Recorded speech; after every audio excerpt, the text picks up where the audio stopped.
What's up, Infected, and welcome to the Quarantine. Today I'm going to be taking a look at a game that's coming to Kickstarter by the name of Blind Wizards Brawl. Now if you like what you see here in this video, I will provide a link in the corner and down in the description when it's available. It'll take you directly to their Kickstarter page. It'll provide way more information than I could possibly cover in this video. Now there are two things that I do need to advise you before I continue with this video. The first one being, everything you see in this video is a prototype copy of the game, so it is of course subject to change. The other thing being, the game does require a phone or a tablet of some kind in order to run an app that is used to track your character's stats during the game. Now what is Blind Wizards Duel? Now Blind Wizards Duel is a competitive micro deck builder that involves bluffing and using your opponent's strategy against them in order to kill them. Now what do I mean by that? Well, let's just go over to how it's played. The players are, of course, wizards that are going to be fighting to try to destroy their opponent. Now you're going to ask yourself, what is a micro deck builder? As you see here, you only see 3 types of cards, and your starting deck is going to consist of one of each. You're going to shuffle this up, and you're going to draw 2 cards. Then you're going to generate your hero. You're going to download, of course, the app, and you're going to hit the generate button, and you're going to generate whatever wizard you want. Now each wizard has an ability, has some funny art and a funny name, and then it has your stats down here, which will make a little more sense in a second, and then your health, and then a bluff button, which will make a little bit more sense in a second. Now when you generate your hero, you're going to keep this secret, and you're going to keep it safe. Do not let your opponent know who your wizard is. Now this game does require, it can be exploited and you can cheat in this game, but you don't want to play with those people anyways. Now on your turn, you're going to perform one of 3 actions. You're going to either chant, cast, or bomb your opponent. Now if you're ever unsure how to play, the game has a help option there, and it teaches you all of the rules in the app, which is pretty nice. And on your turn, you're going to perform one of those actions. Now those 3 actions, like I said, are chant. Now when you chant, you can take one of the 3 cards. So for example, I may take Blaze. I chant Blaze.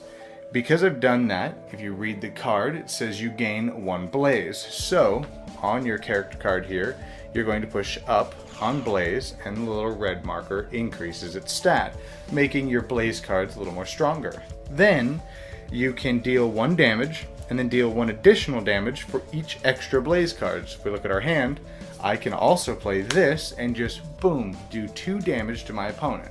These go to my discard pile, and then at the end of my turn, I draw a single card and my turn is over. Now the other action you can do is cast.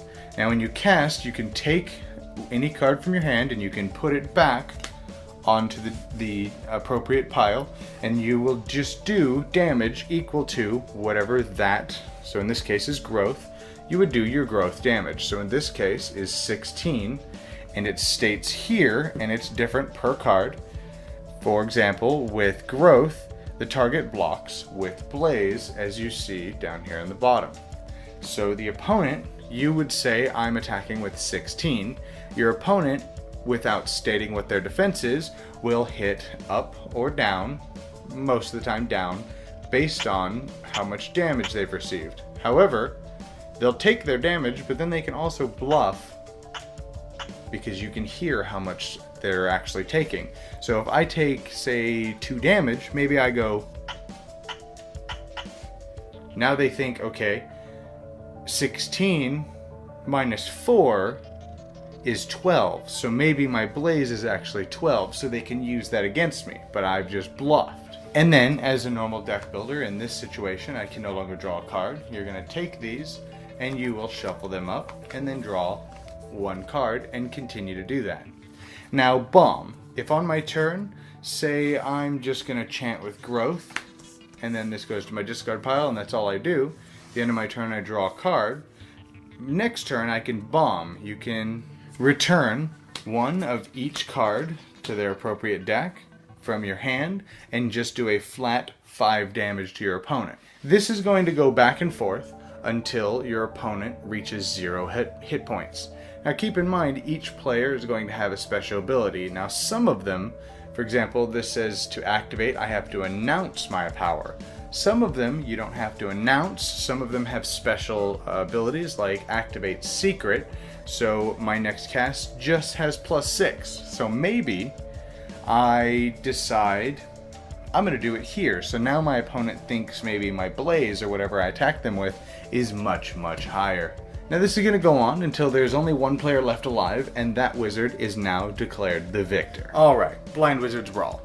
Well, when I first got this and I saw that this is all it was, and then it called itself something called a micro deck builder, I was a little intrigued because, as you see behind me, I really enjoy deck builders. So I wasn't really sure how this was going to be a deck builder. So I set it all up and saw there were only 3 types of cards, thus kind of driving home the deck builder. What the hell is this? Starting deck of 3 cards. Whatever. And then I downloaded the app and started playing, and to my surprise, this game is fantastic. Don't expect any deep, super strategic game, but it is a very, very fun game. The fact that you randomly generate your wizard and you don't know what your opponent is. You guys are just fighting and going off of how much damage you're doing to each other, and then trying to play off of the sounds. Okay, pretty sure I did 5 damage, but why did they hit it 7 times? Maybe the last time they were bluffing, maybe this time they're right, and it winds up just this big, massive confusion and just lots of fun. Now, whenever I give a game a good review, I do like to point out some negatives with it. And with Blind Wizards Brawl, there aren't that many negatives that I could really think of. And now some people are going to complain that, oh, well, I'm tired of these mobile, me having to use my phone in a game. And I mean, I guess I get that, but I personally really, really enjoy that games are starting to do that. Let me do all this, bookkeeping on my phone. Let my phone give me the events, so that way I don't have to shuffle millions of cards and all this. I love that board game companies are starting to integrate my phone that I'm gonna have on me usually all the time. Let me use that phone in my board game. I'm loving that. But some people are gonna have a problem with that, so I guess I'll point it out. The only other problem that we kinda had with the game is with 4 players, the game can be prone to the everybody let's beat up on that guy, and then okay, let's beat up on that guy, and then it becomes a 1v1. And so the game can be prone to that, but that's kind of a minor qualp. It's such a fast, fun little game. It's not really that big of a deal. Other than that, I mean, the components are fairly nice. I mean, the artwork, while very simple, is functional. You kind of get the idea. The wording on the cards are pretty basic. They're very straightforward. It's easy to follow. The cards, I don't know what they're made out of, but they feel amazing. They're really thick. They have a whatever that's coated with. They almost feel plastic, but they're not. And so, I mean, everything else about the game, it fits in your pocket. This goes in your coat pocket, your phone's in your pocket, boom, you're ready to play. Overall, it's a fantastic, fun little game. Again, don't expect anything super deep and strategic. It plays quick, and it's a great little game. So yeah, I definitely recommend Blind Wizards Brawl. Anyways, I hope you enjoyed this video. I'll see you guys next time in the quarantine.